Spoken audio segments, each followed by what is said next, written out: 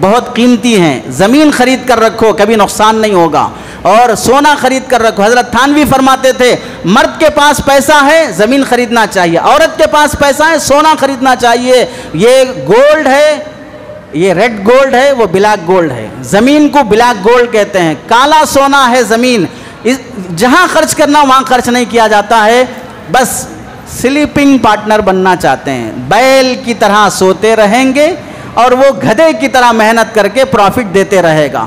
یہ کانسیپٹ جب تک رہے گا اس وقت تک لوٹ مار چلتی رہے گی۔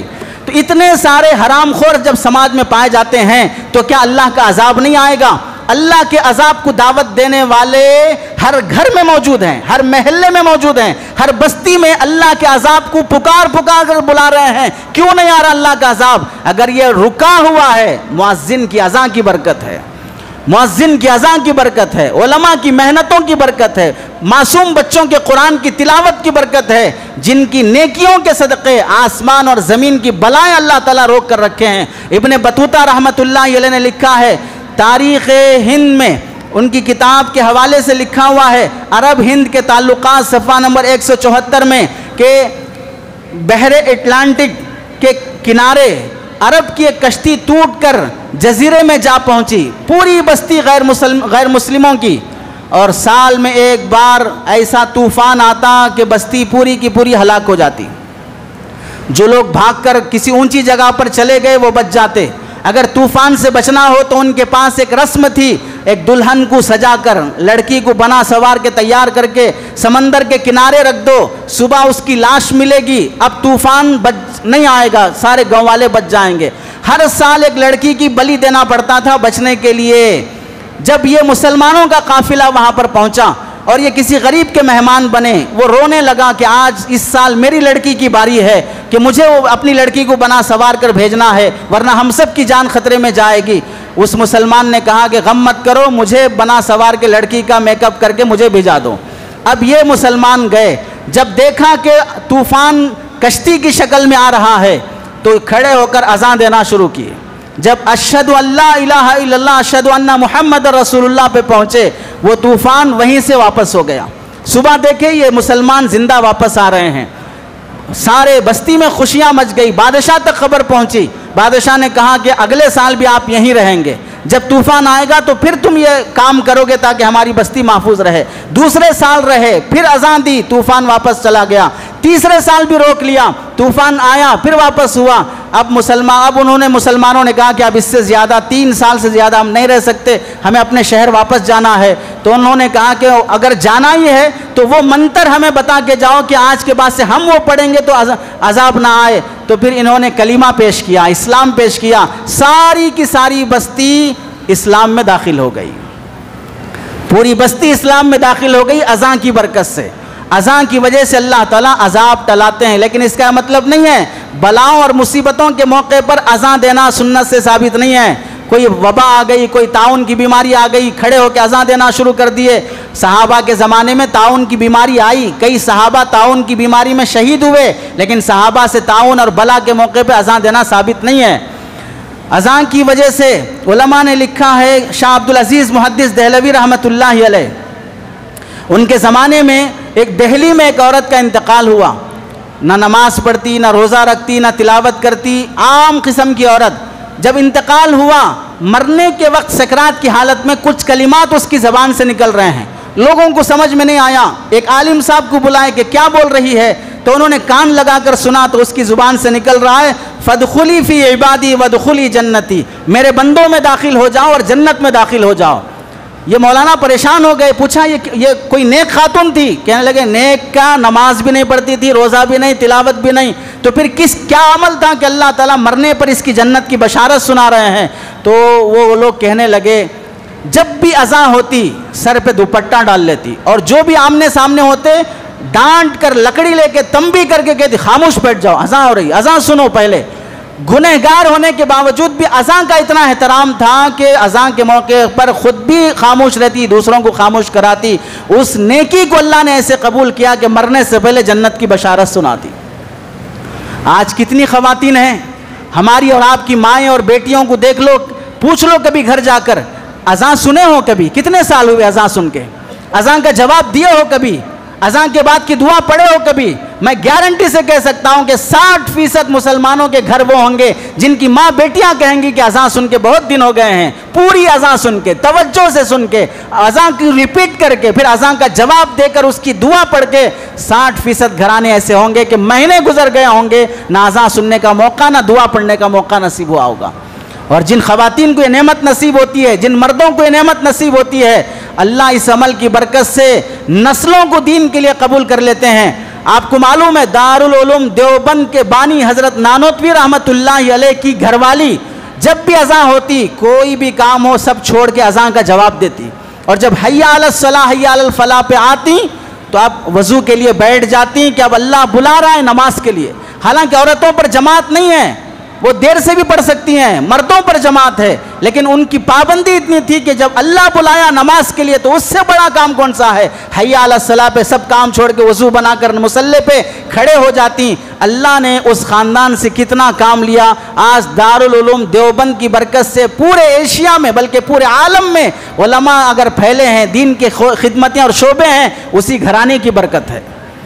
تو اپنے ان شاعر کا احترام اپنے ذمہ لازم رکھو۔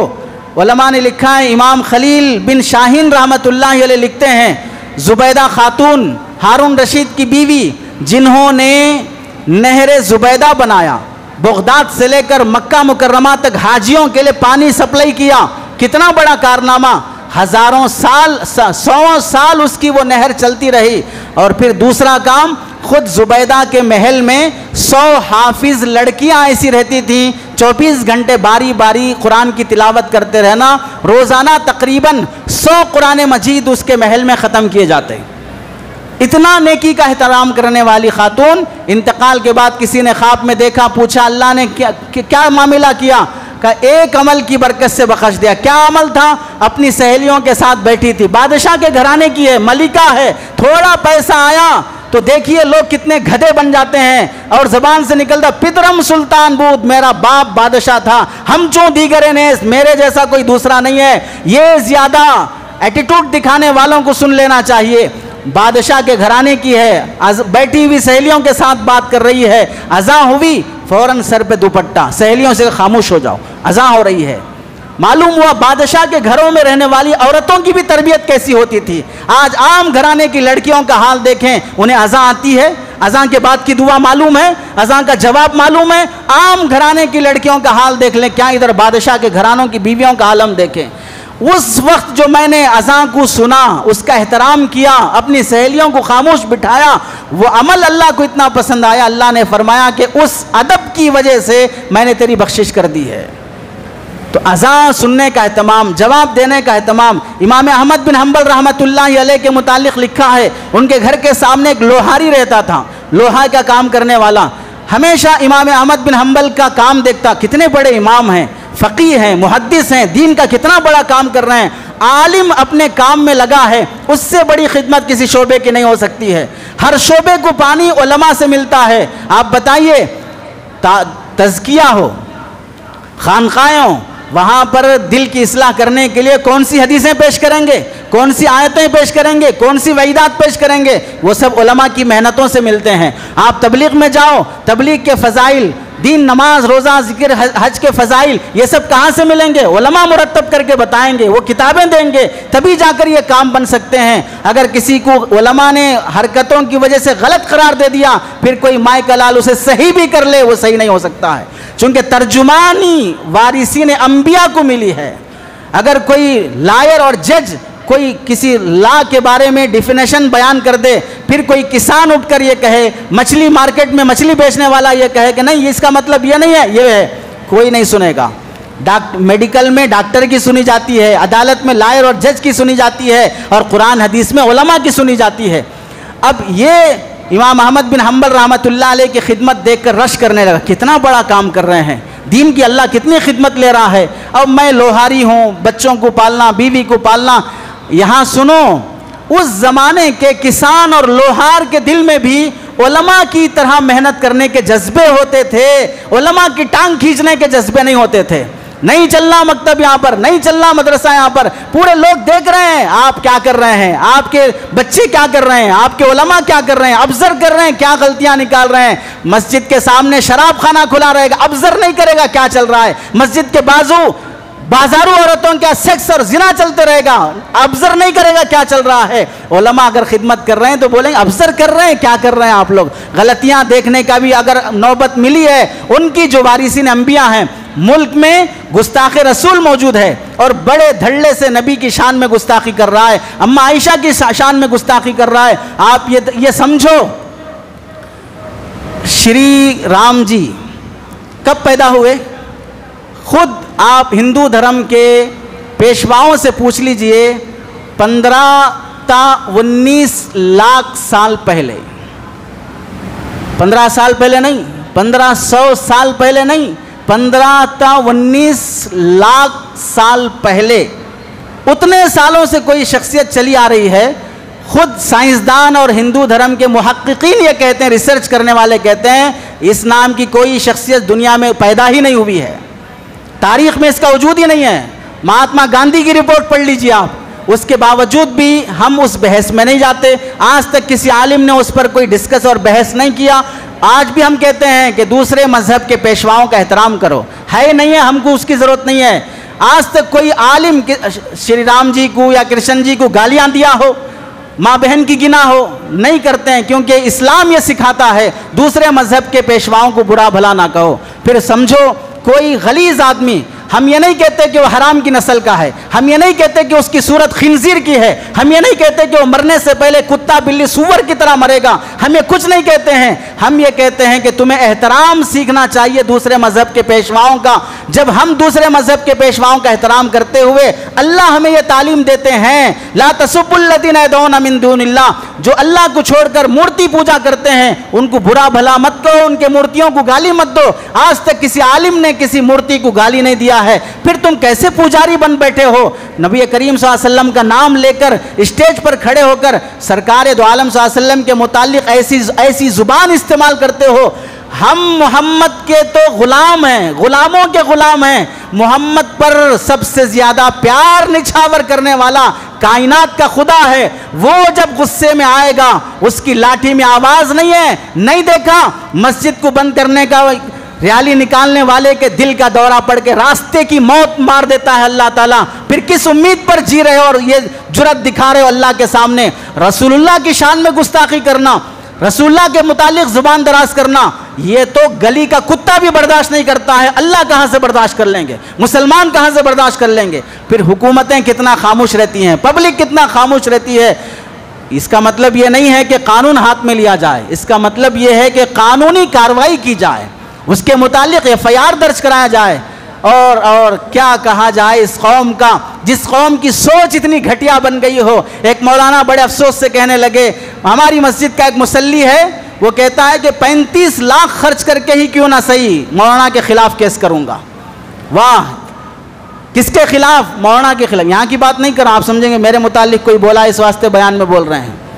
ہم کو جب آپ بول دیں کہ بھئی آپ بہت ہو گیا ہم نہیں سن سکتے، کمیٹی کے ذمہ دار حضرات بیٹھے ہیں، ان کے ذریعے سے میسج کرا دو آپ مت آئیے جمعہ کو، اسی دن اگر آ بھی گیا تو واپس چلا جاؤں گا۔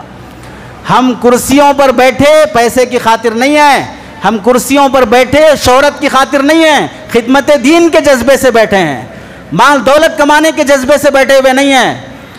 علماء کے خلاف کیس کرنے تیار ہے، یہ گستاخ رسول موجود ہے، ہر مہینہ گستاخی کی جا رہی ہے۔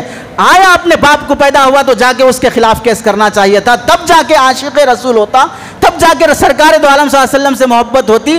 دشمنوں کے خلاف ایک زبان نہیں، دشمنوں کے خلاف یہ FIR درج کرانا نہیں، جو خدمت دین میں لگے ان کے دشمن بنے بیٹھے ہیں۔ اور یہ بندہ لوہاری ہے، امام احمد بن حنبل کو دیکھ کے رشک کرتا ہے، کاش میں بھی ان کے جیسا خدمت کرتا، کاش مجھے ان کی خدمت کی توفیق مل جاتی، کتنا نیک کام کر رہے ہیں۔ یہ رشک اسے ستاتے رہتا۔ اور پھر جیسے ہی مسجد کی اذان ہوتی، لوہا ہتھوڑا اٹھایا، اذان کی آواز کان میں پڑی، اب نہیں مارتا بلکہ بازو رکھ دیتا اور کہ اللہ بلایا ہے، میں کچھ نہیں کر رہا ہوں، کم از کم اتنا تو کام کر لوں کہ اللہ بلاتے فوراً اذان کے جواب پہ چلے جاؤں۔ جب یہ نماز کے لیے اذان سنتے ہی دوڑتا۔ مرنے کے بعد کسی نے خواب میں دیکھ کے پوچھا اللہ نے کیا معاملہ کیا؟ کہنے لگا امام احمد کے درجے کے نیچے اللہ نے مجھے درجہ دیا، میرے سے اوپر امام احمد ہے، ان کے نیچے میں ہوں، یہ مقام کس وجہ سے؟ میں ان کو دیکھ کر دعا دیتا تھا، میں ان کو دیکھ کر رش کرتا تھا، کتنا اچھا بندہ ہے، کتنا نیک کام کر رہا ہے، یہ لوہاری کی ادا بھی اپنا لو، مغفرت ہو جائے گی۔ اس لوہار کے جیسی دل پیدا کر لو علماء سے محبت کا، چاہے گناہ کتنے بھی ہو رہے ہوں، توبہ اور استغفار کے ساتھ ایسی ادائیں رہیں گی تو اللہ کا در کھلا رہے گا مغفرت اور جنت کا۔ اذان کے متعلق گستاخی کرنا، بے ادبی کرنے کی اجازت نہیں ہے۔ اذان کے متعلق لکھا ہے علماء نے آداب میں اذان سنتے ہی دعا پڑھو۔ کیا دعا ہے؟ اشہدو ان لا الہ الا اللہ وحدہ لا شریک لہ واشہدو ان محمدا عبدہ ورسولہ رضیت باللہ ربا وبالاسلام وبمحمد رسولا وبالاسلام دینا۔ یہ دعا اذان سنتے ہی کوئی پڑھ لے گا، اللہ اس کے سارے گناہ صغیرہ معاف کر دیتے ہیں۔ حدیث میں اللہ کے نبی نے فرمایا سنتے ہی یہ دعا پڑھے۔ پھر جب اذان شروع ہو گئی، اذان میں مؤذن جیسے کہہ رہا ویسے کہتے جاؤ۔ پھر جب شہادتین پر پہنچے، اشہدو ان لا الہ الا اللہ اشہدو ان محمد رسول اللہ، یہاں بھی وہی کہو جو مؤذن کہتا ہے۔ بہت سے لوگ یہاں آنے کے بعد صلی اللہ علیہ وسلم صلی اللہ علیہ، ارے اذان میں صلی اللہ علیہ وسلم کچھ نہیں ہے، اذان میں درود نہیں ہے، نہ اذان سے پہلے ہے نہ اذان کے بیچ میں ہے، اذان کے بعد درود شریف ہے، اذان کے بعد درود شریف ہے۔ اذان میں اشہدو ان محمد رسول اللہ مؤذن کہنے پر کوئی درود نہیں۔ اور بعض ہمارے بھولے بھائی ایسے بھی کرتے ہیں کہ درود پڑھ کے آنکھوں کو لگاتے ہیں۔ ہم یہ کہتے ہیں کہ اللہ کے بندوں کسی صحابی نے نہیں کیا ہے، کسی نبی نے نہیں کیا ہے، حضرت آدم علیہ السلام سے ثابت ہے، وہ حدیث من گھڑت ہے۔ ہمیں دیکھنا محمد رسول اللہ کو ہے، ہم اس کے امتی ہیں، ہمیں دیکھنا صحابہ کو ہے، ہم ان کو مقتدا اور معیار حق مانتے ہیں۔ اور عجیب بات ہے کہ ہمارے بھائی کہتے ہیں ہر بات حدیث میں ہونا ضروری ہے، کھیر پوری کھانا حدیث میں ضروری ہے، حلوہ مانڈا کھانا حدیث میں ہونا ضروری ہے۔ تھوڑی تو شرم کرو، خود کو جب عاشق رسول کہتے ہو، کیا عاشق رسول نبی کے عمل کے علاوہ کوئی اور عمل کرے گا؟ عاشق رسول کہتے ہو تو تم نبی کی سنت کو چھوڑ کر کوئی اور نیا دین پیدا کرو گے۔ عشق رسول کے دعوے اور پھر حدیث جب پیش کی جائے گی تو کہو کہ ہر چیز حدیث میں ہونا ضروری ہے، مطلب حدیث کی کوئی اہمیت ہی نہیں رہی۔ پھر ایک جا کے جامعہ نظامیہ سے پوچھ لیجئے حدیث میں کون سی چیزیں ہونا ضروری ہے اور کون سی چیزیں ہونا ضروری نہیں ہے۔ دنیا کی استعمال کرنے والی چیزوں کا ثبوت حدیث میں ہونا ضروری نہیں ہے، جس کو دین سمجھا جائے گا وہ حدیث میں ہونا ضروری ہوگا۔ اسی وجہ سے جب حضرت ابن عمر رضی اللہ تعالیٰ عنہ کے سامنے ایک بندے نے چھینک آئی، چھینک آنے پر کہا الحمدللہ والسلام علی رسول اللہ، تو حضرت ابن عمر نے کہا تمیز سے رہو، یہاں پر صرف اللہ کے نبی نے ہم کو سکھایا الحمدللہ علی کل حال، بس اس کے آگے نہیں سکھایا ہے۔